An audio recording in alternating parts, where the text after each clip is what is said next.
Bienvenue sur Leadershift, le podcast qui fait bouger votre leadership. Bonjour, c'est Vincent. Bienvenue dans un nouvel épisode de Leadershift. Le cynisme, un appel à l'aide. Cette semaine, on va parler du cynisme grâce à une personne que j'ai eue en formation dans un des groupes que j'animais ces derniers jours. Et on a parlé du cynisme et je me suis dit que c'était potentiellement un sujet intéressant, puisque je me suis posé la question finalement de ce que c'est, pourquoi est-ce qu'on en a dans nos entreprises, dans nos institutions, et je me suis dit du coup que ça pouvait aussi vous intéresser. On a tous ce collègue ou cette collègue, celui qui s'assoit au fond de la salle pendant la présentation de la stratégie ou des résultats de l'entreprise, les bras croisés, le sourire en coin, souvent les jambes en avant, souvent beaucoup d'expérience, l'air un peu malin. Celui qui, à la machine à café, démolit en une phrase assassine l'enthousiasme du nouvel arrivant, qui vient d'arriver, qui a encore les yeux tout écarquillés, tout ouverts, et qui dit « de toute façon, ça changera dans 6 mois, hein. Ha ha ha ». Ce collègue, eh bien, on le qualifie souvent de toxique, de résistant, de vieux briscard, ou de vieux, ça rime avec briscard, mais c'est pas briscard. Vous voyez ce que je veux dire. Donc, on l'appelle le cynique. Généralement, le réflexe du management ou des RH, c'est de vouloir le recadrer, ou pire, l'isoler. C'est une incroyable erreur. Parce qu'en fait, le cynisme, c'est pas une humeur. C'est une information. C'est un signal. C'est un symptôme, alors souvent bruyant, d'une maladie qui, elle, est silencieuse pour l'organisation. Et on va voir ce que c'est cette maladie. Donc aujourd'hui, on va disséquer le cynisme, on va voir ce que c'est, comment ça marche, pourquoi étude la performance, et puis alors aussi comment il se fabrique. Parce que, très souvent, c'est nous, les leaders, qui fabriquons nos propres cyniques. Alors, de quoi parle-t-on ? Il faut déjà distinguer cynisme et scepticisme. Le sceptique, il est utile.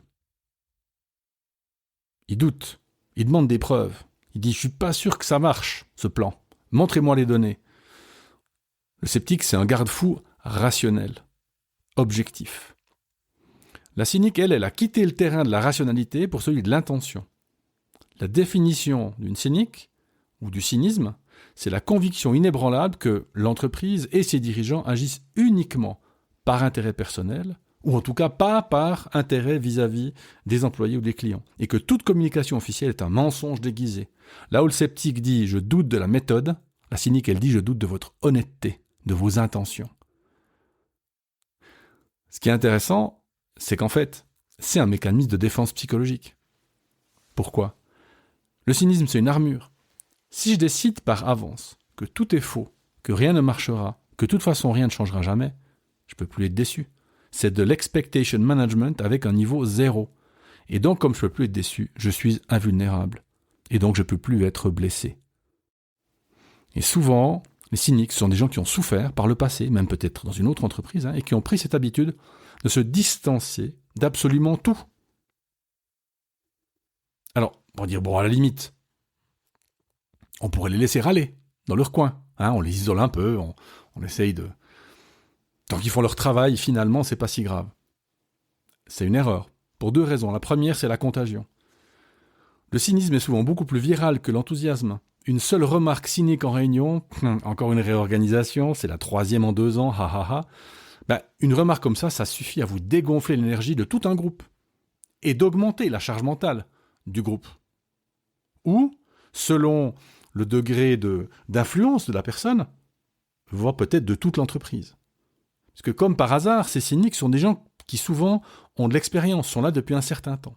Donc les laisser simplement parler en disant de toute façon ils font leur job, c'est une erreur. 2e raison pour laquelle c'est une erreur, et c'est plus grave, c'est que le cynisme, ça tue ce qu'on appelle l'employee voice. Alors je détaillerai tout à l'heure quand on parlera un petit peu des causes détaillées, mais si je suis persuadé que le jeu est truqué, pourquoi est-ce que je prendrais la parole pour signaler quoi que ce soit, un risque, proposer une idée, une difficulté ?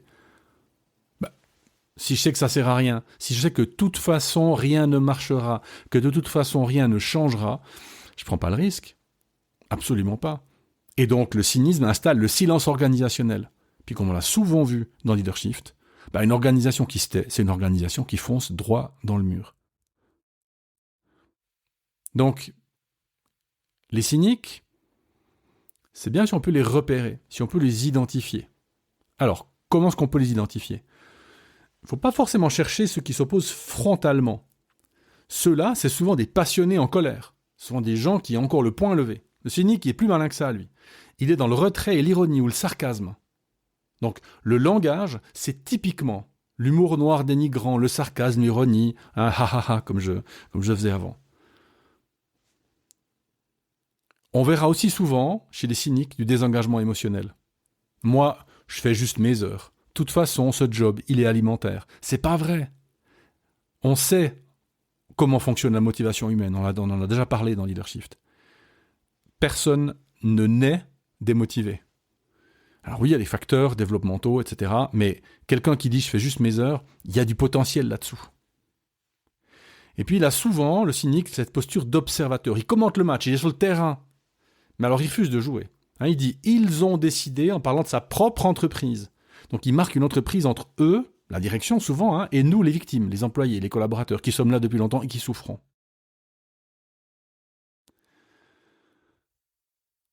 Qu'est-ce qui fabrique le cynisme ?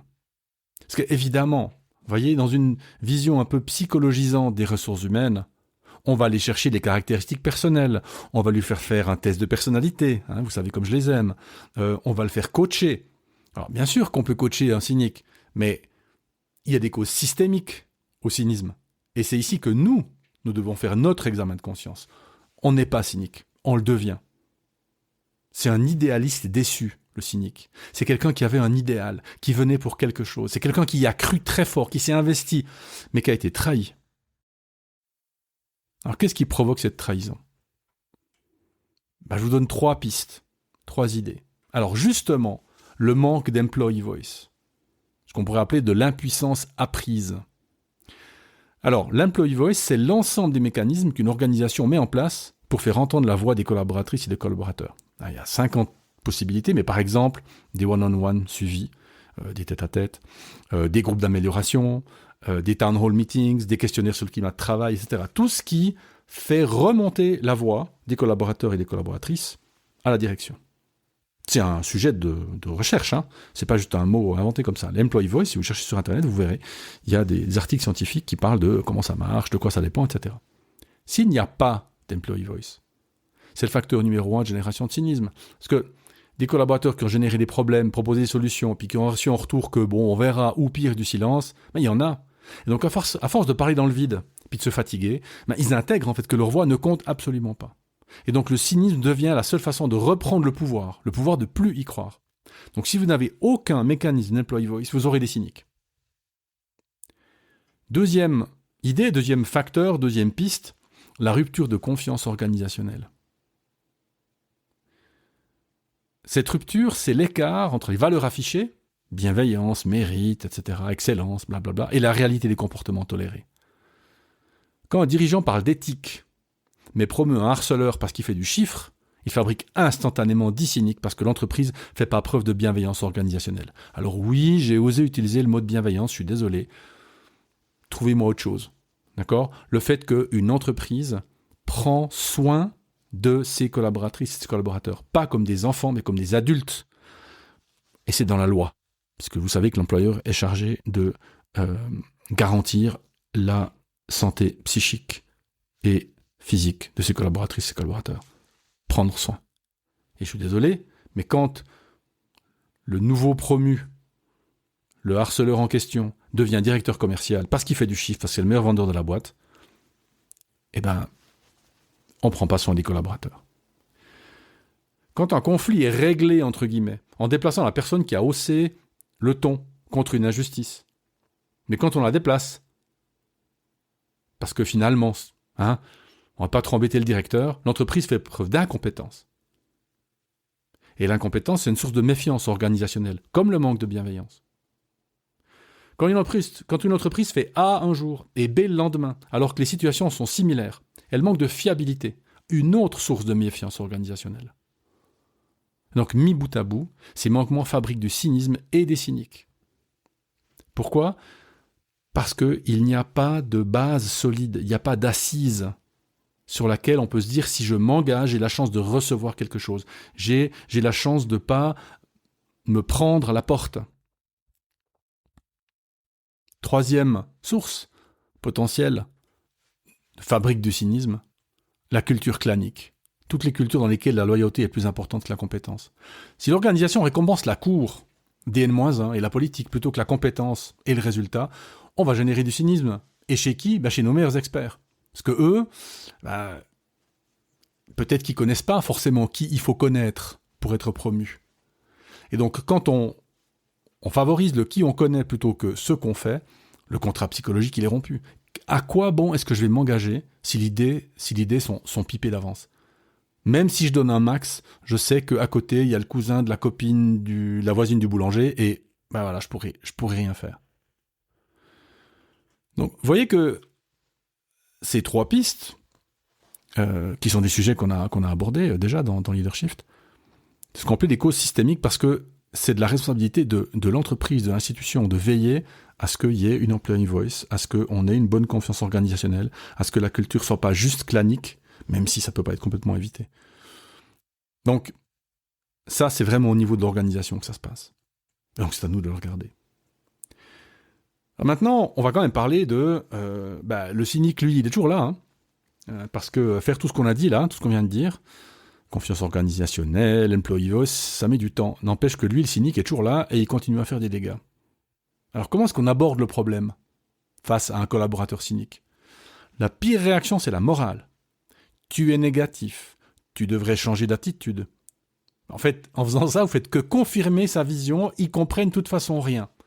Donc, évitez absolument d'aborder le problème avec un ton moralisateur. En revanche, qu'est-ce qu'on peut faire ? C'est de l'écoute active, la base. C'est valider la déception, tout simplement. Allez chercher l'idéaliste sous l'armure. Je sens beaucoup de déception dans tes propos, tu sais. J'ai l'impression que tu as cessé de croire qu'on peut vraiment changer les choses ici. Qu'est-ce qui t'a déçu par le passé ? Donc vous transformez une plainte qui est toxique en un diagnostic historique qui peut être intéressant. Autre chose, donner des preuves, pas des promesses. Souvenez-vous que le cynique, lui, il n'y croit pas. Donc il est immunisé contre les belles paroles. Il croira que les actes, que ce qu'il voit. Donc vendez pas la vision à 5 ans. Réglez un irritant concret demain matin, tout de suite. Montrez que l'action est possible et du coup que vous allez lui amener la solution. Rétablissez la causalité entre dire et faire. Que ce soit RH, directeur, etc. Je te dis que, et demain matin, tac, ça change. Et là, il y a une preuve. Et vous voyez que la preuve augmente la confiance. Et que la confiance améliore la relation. Et c'est le début d'un cycle vertueux. En revanche, évidemment, tolérance zéro sur la forme. Vous faites évidemment l'effort d'écouter le fond, la cause systémique, mais par contre, vous êtes complètement intransigeant sur la forme. Donc, je suis prêt à entendre toutes les critiques sur l'organisation, parce qu'elles nous font avancer, mais je n'accepte pas le sarcasme ou le dénigrement public, parce qu'ils nous le tirent tous vers le bas. Donc, on va écouter la déception, on va donner des preuves, par contre, tolérance zéro sur la forme négative. Vous voyez que c'est assez facile finalement de traiter le cynisme comme une espèce de mauvaise attitude à punir. Au contraire, moi je vous recommande de le traiter comme un voyant rouge sur un tableau de bord. Un taux élevé de cynisme dans une équipe dit pas grand-chose sur les individus eux-mêmes. Il dit tout en revanche sur la qualité de notre justice organisationnelle. Parce que le seul antidote au cynisme, c'est pas l'optimisme, c'est la cohérence dans l'action. Et l'action là, elle va être déterminante pour transformer ces cyniques pas en idéalistes, mais en gens convaincus que, ici, ça peut changer. À la semaine prochaine. Ciao.